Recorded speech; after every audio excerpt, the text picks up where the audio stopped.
ओम शांति। आज है 30 तारीख की मुरली। बाबा कहते हैं, मीठे बच्चे, इस समय तुम बाप के ऊपर बलिहार जाओ तो 21 जन्म के लिए तुम सदा सुखी बन जाओगे। बाबा हमारी एक जन्म की बलिहारी मांगते हैं कि तन मन धन श्वास संबंध संपर्क सब कुछ मुझ पर बलिहार जाओ। सब कुछ भूलकर एक बाबा की श्रीमत और एक बाबा को याद करो तो तुम 21 जन्म के लिए सदा सुखी, कितना सुखी, सदा सुखी हो जाओगे। कभी कभी के सुखी नहीं, सदा के सुखी बन जाओगे। जब हम यहाँ सदा बाबा को याद करेंगे, संबंध में भी एक बाबा, श्वास में भी एक बाबा, संकल्प में भी एक बाबा, तभी हम 21 जन्म के लिए सदा सुखी बन जाएंगे। बाबा संगम युग पर आकर ही हमारे साथ सौदा करते हैं। बच्चे, तुम एक जन्म बलिहार जाओ, मैं 21 जन्म तुम पर बलिहार जाऊंगा। और फिर कहते हैं ये सौदा कितना सस्ता है। तुम्हारी तो एक जन्म की बलिहारी और मेरी 21 जन्म की बलिहारी, तो कितना फायदा है। असल में तो हम मेहनत थोड़ी करते हैं और बाबा हमें उसकी कमाई अनंत गुना देता है। ये कमाई ऐसी है जो हमारे साथ जाएगी लेकिन दिखाई नहीं देगी, वो अगले कल्प में ही दिखाई देगी। लेकिन ये ही सत्य कमाई है जो अब हमें करनी है। आत्मा को सतो प्रधान बनाकर सबको बाबा का वर्षा दिलाना है। जब हमारी आत्मा सतो प्रधान बन जाएगी तभी हम दूसरों को बाबा का वर्षा दिला पाएंगे। आगे बाबा कहते हैं, ज्ञानी बच्चों को अपनी अवस्था ठीक रखने के लिए कौन सी आदत पक्की डालनी चाहिए? सवेरे सवेरे उठने की। सवेरे सवेरे उठकर बाबा की याद में बैठना, ये बहुत अच्छी धारणा है। जो बच्चे जल्दी सोते और जल्दी उठ जाते, उनकी अवस्था सारा दिन ठीक ही रहती है। अज्ञानियों की नींद से ज्ञानी बच्चों की नींद आधी होनी चाहिए। 10 बजे सो जाओ, 2 बजे उठकर बैठ जाओ। बाबा हमें अमृत वेले सुबह सुबह की वैल्यू बताते हैं कि सुबह का समय कमाई करने का समय बहुत अच्छा होता है। जो आध्यात्मिक लोग होते हैं वो सुबह के समय ही कमाई करते हैं और जो दुनियादारी वाले लोग होते हैं वो दिन में ही कमाई का साधन में जुट जाते हैं। बाबा हमें 8 घंटे की याद की यात्रा बताते हैं कि तुम्हें 8 घंटा बाबा को याद करना है और वर्षे को याद करना है। दूसरों को भी सतो प्रधान बनाना है। 16 घंटे में भले ही तुम कुछ भी करो, लेकिन 8 घंटा मेरी श्रीमत पर चलो। जो बच्चे 8 घंटा अपना ध्यान रखते हैं कि अपने को भी सतो प्रधान बनाते हैं और विश्व को भी सतो प्रधान बनाते हैं, प्रकृति को भी सतो प्रधान बनाते हैं, वही बच्चे गायन पूजन योग्य कहलाते हैं।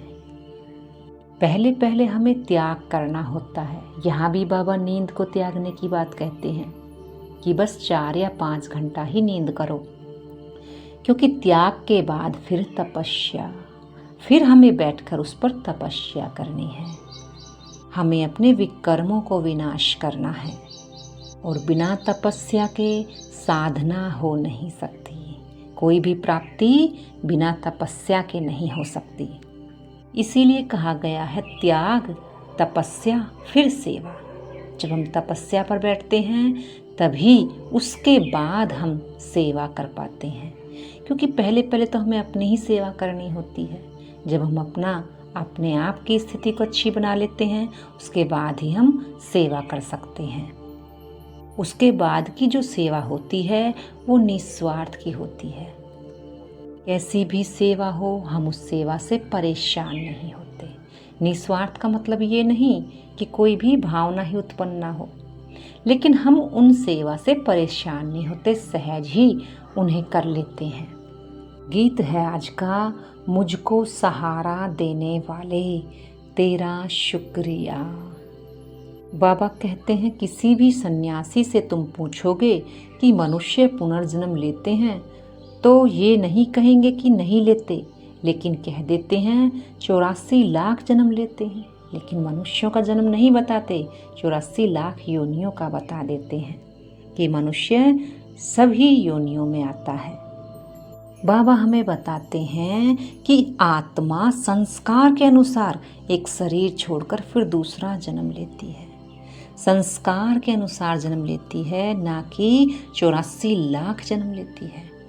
भले ही उसका यहाँ आसुरी जैसा ही संस्कार क्यों ना हो, तो मनुष्य के पुनर्जन्म भी उसको ऐसा ही प्राप्त होगा।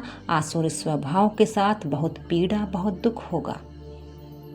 बाबा कहते मैं पुनर्जन्म में नहीं आता हूँ, मेरे लिए नहीं कह सकते जन्म में आया और मरण में आया, लेकिन फिर मेरे लिए कहते भी हैं शिव जयंती मैं आता भी हूँ, शिव का जन्म भी दिखाया है, पर समझते नहीं।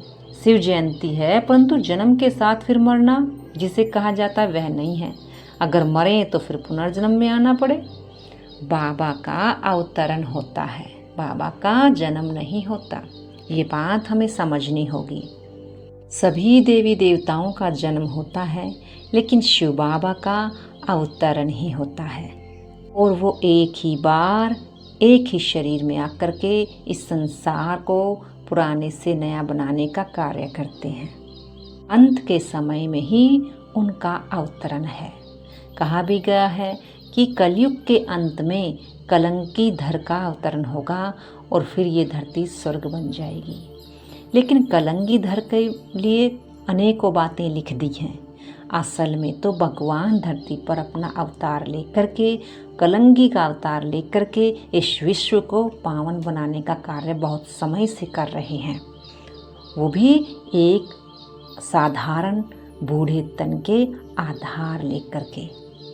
और अब तो वो आधार भी नहीं है, अब अव्यक्त से ही बाबा अपना कार्य संपन्न कर रहे हैं। असल में तो बाबा है ही अव्यक्त, लेकिन जब तक वो व्यक्त में न आए तब तक मनुष्य समझ ना सके, इसलिए बाबा को आना ही पड़ता है समझाने के लिए। बाबा कहते हैं कि कह देते हैं बाप ही सुख दुख देता है, नहीं, बाप कभी बच्चों को दुख दे नहीं सकता, माया ही दुख देती है। उस माया पर जीत पाने से तुम माया जीत जगत जीत बन जाते हो। बाबा कहते हैं ये अनेक बार का खेल है, कभी तुम जीत जाते हो, कभी तुम हार जाते हो। बाप का बनते हैं, फिर कोई सगे, कोई लगे, कोई सौतेले और कोई मातेले बनते हैं। कच्चे पक्के तो होते हैं ना, पक्कों को भी कभी कभी माया एकदम जीत लेती है। इसीलिए बाबा कहते हैं खबरदार रहो।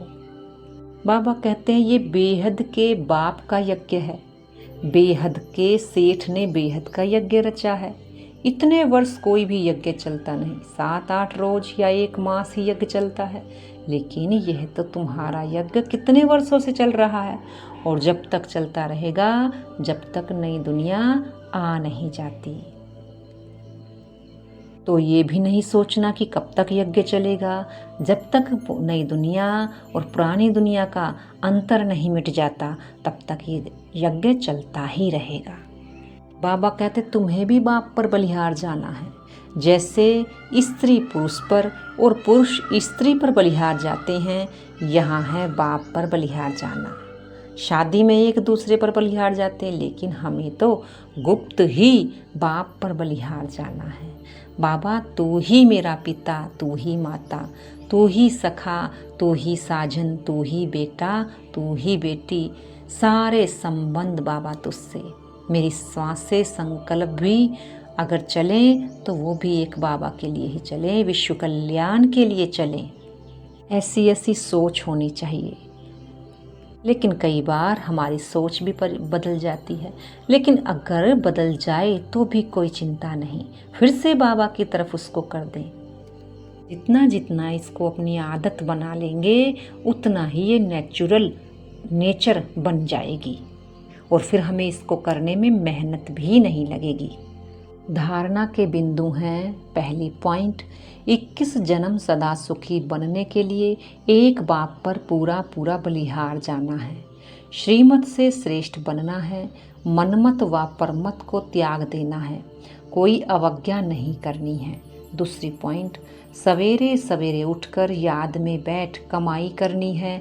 सृष्टि को स्वर्ग बनाने की सर्विस कम से कम 8 घंटा ज़रूर करनी है। बाबा क्या होमवर्क देते हैं?